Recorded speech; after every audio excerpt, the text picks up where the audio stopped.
Pantheon Rise of the Fallen is often described as a group-oriented game, but what does that actually mean? Because pretty much every time I hear the developers talk about this, one of the most common concerns from players I see is that you won't be able to solo at all, and you'll always have to find a full group every time you want to accomplish something, which can take up valuable playtime.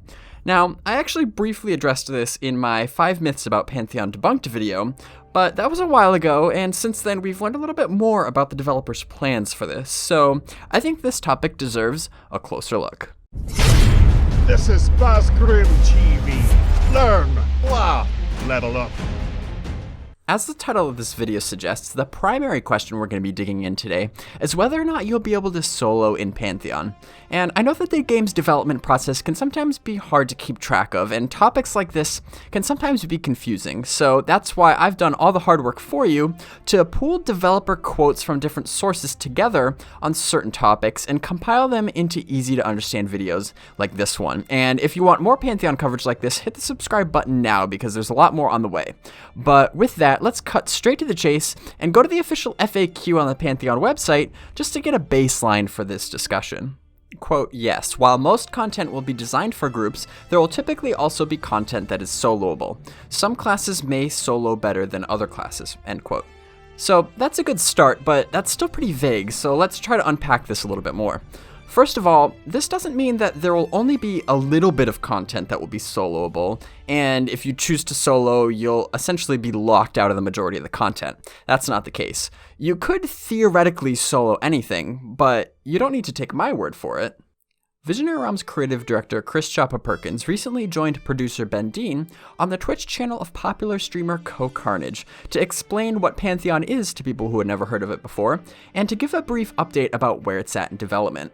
And if you want to watch my reaction to that full video, I'll provide a link to that, but of course, for the purposes of this discussion, I want to focus on one point in that broadcast where the topic of soloing was brought up. I mean, you could say that Pantheon's a solo-friendly game in the sense that we don't do anything to penalize soloing or even discourage soloing arbitrarily. It really just comes down to the nature of the content that you're faced with in any given area. If you can figure out a way to solo it, then please. That's great. But the key is the game is being designed with the kind of challenge that will, in many cases, at least encourage players to band together to some degree to overcome those challenges. So while technically possible, keep in mind that soloing will likely be slow and difficult. The degree to which, again, depends on your class, but also your personal skill level. Soloing will likely require you to be even more creative and strategic in how you approach encounters, since that's not really how it was intended to be played. Some games are designed in such a way where you can group, but it's often much more efficient to solo. In Pantheon, however, it's the other way around. You can solo, but it's often much more efficient to group. You'll be encouraged, but not required to group. And that's really all there is to it. You definitely have multiple options of how you can play the game. It's really just a matter of which way is faster, per se. But at the same time, MMOs shouldn't be considered a race, so if you're willing to take the more challenging route of soloing things, then more power to you. I do want to quickly touch on the topic of multi-boxing, however, because it is a form of soloing.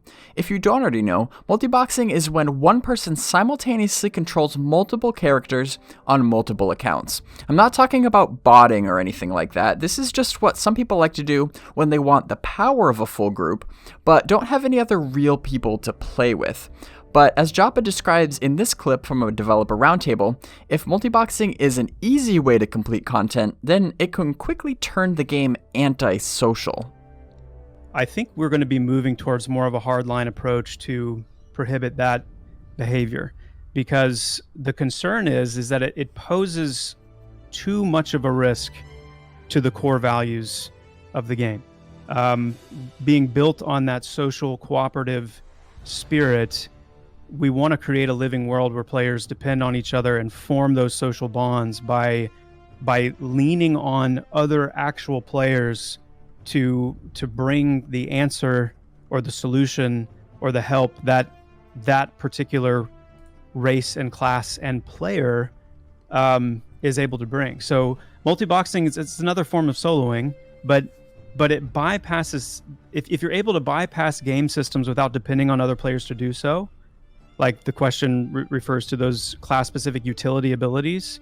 If you're able to just have a pocket druid to build your bridges and a pocket rogue to drop your ropes, like, I get where that's attractive on the soloing side of things, but it goes against the core convictions of building a living world where players are building these social contracts because they depend on what each other bring to the table. So while this is not an anti-soloing sentiment, because I mean, again, I would much rather see soloing itself promoted and made more room for soloing than I would to see multi-boxing being giving a nod to multi-boxing, which I mean, we all know too that saying we're not going to stop multi-boxing is the same thing as saying, yeah, go ahead, because if you can multi-box and no one's going to stop you, then that's what you're going to do. So anyway, that's the current stance on that. We will be, keeping an eye. If it's the kind of thing where it's like, okay, if there needs to be a couple of servers,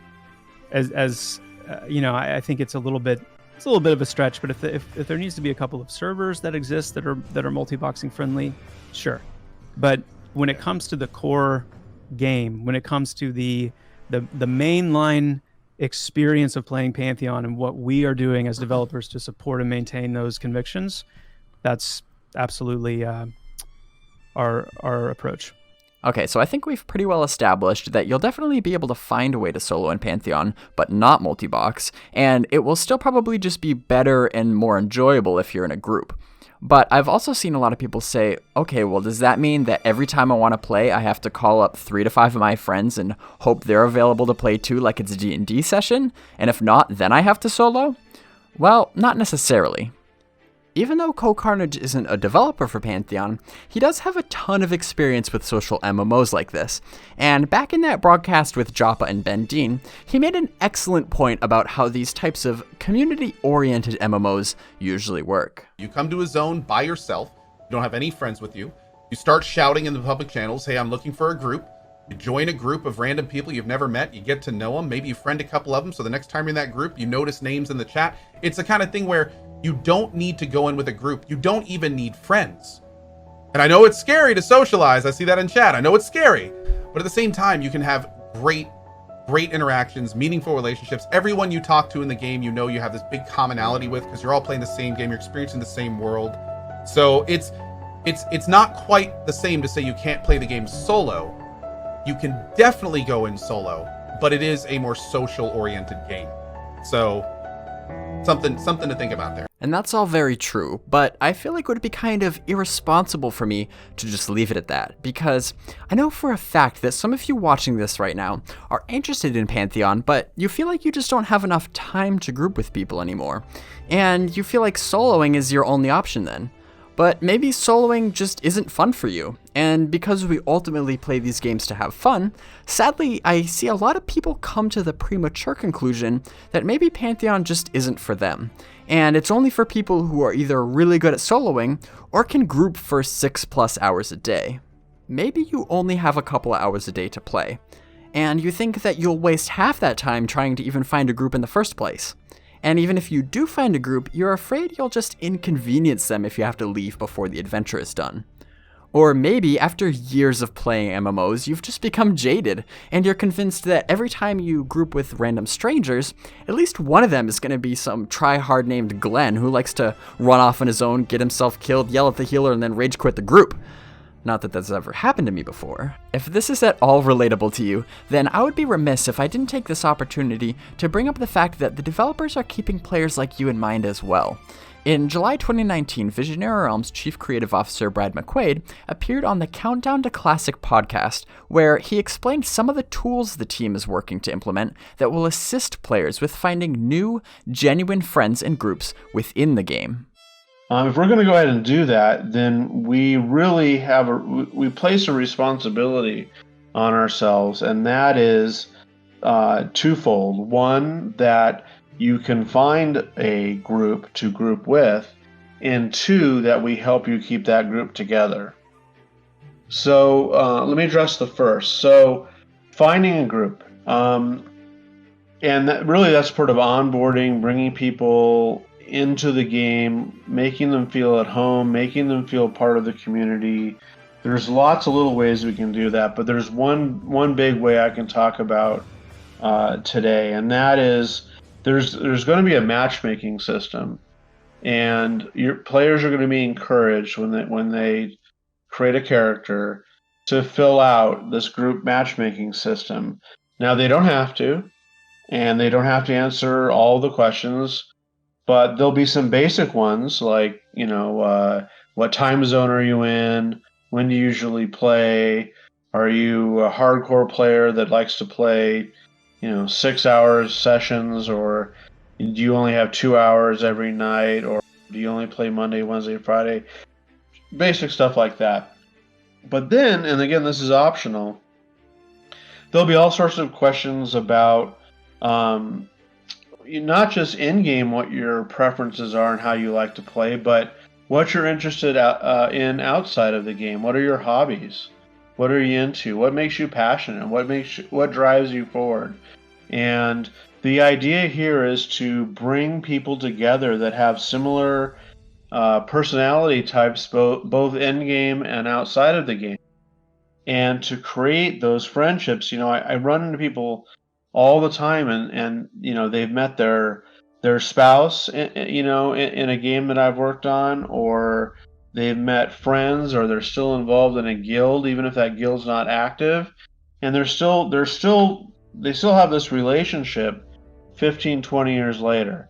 And that's because a real bond. It wasn't just, oh, this is some guy I play with online, but other than that, I don't care about him. No, these are real friendships and real relationships that form. And whatever we can do to help bring those people together, help them find each other, help them group up, and then help them stay in that group. We have the caravan system, which is in a sense offline travel, where if you can't make it one night into the game, and all your friends decide to sail to a different continent, you'll have the option of logging in at least probably at a bind point near where they logged off, so you don't you're not at the other side of the world and having to play catch up. And then there's just a lot of systems like that. I'll go into more later on as we get closer to alpha and beta, but you can see the theme. You can see the desire and the responsibility that we feel to help bring people together and help them stay together. Before I wrap things up, I just want to clarify a couple things. This so-called matchmaking system won't be like what you might be accustomed to in other games, where it automatically places you in groups and then teleports you to the dungeon. Think of it more like an in-game social media tool that just makes it easier for you to organically find and interact with like-minded people. So whether you want to just hang out and explore, or roleplay, or slay a dragon, this tool will aim to make it a lot easier to find those people, so you won't be stuck just spamming LFG and zone chat for hours. And server population will be a key factor in this, so throughout testing, the devs will be monitoring server size to find the sweet spot, small enough so that you can develop that name recognition that community-oriented games rely on, and big enough so that there are almost always enough people to play with, although not so big that you're always stepping over people to get things done. And even though we're still waiting for more details on the caravan system, I do want to mention real quick that Brad has said elsewhere that it'll be closely monitored to mitigate potential abuse. So this will be a fine balancing act of reducing wasted time while still keeping travel meaningful. And also, dungeons will be designed in such a way that you can reach certain safe spaces to allow you to log off partway through an adventure and then easily pick it back up another time. So you don't always have to spend another hour just to fight your way back out of the dungeon. All of this is in a deliberate effort to ensure that those who enjoy a challenge, but maybe don't have as much free time anymore, can still find a way to accomplish something meaningful, even with a group. Now, keep in mind that it probably won't be as much as those who are poop-socking it on the daily, but like I said earlier, MMOs aren't a race. So whether you want to group for 2 hours or 9 hours, or just take on the world alone, the choice is yours. I really hope you found this video informative, and I also hope that you now feel at least a little more confident that regardless of your schedule or playstyle, you'll still be able to find a way to have fun playing Pantheon. Thanks for watching, and I'll see you in the next video.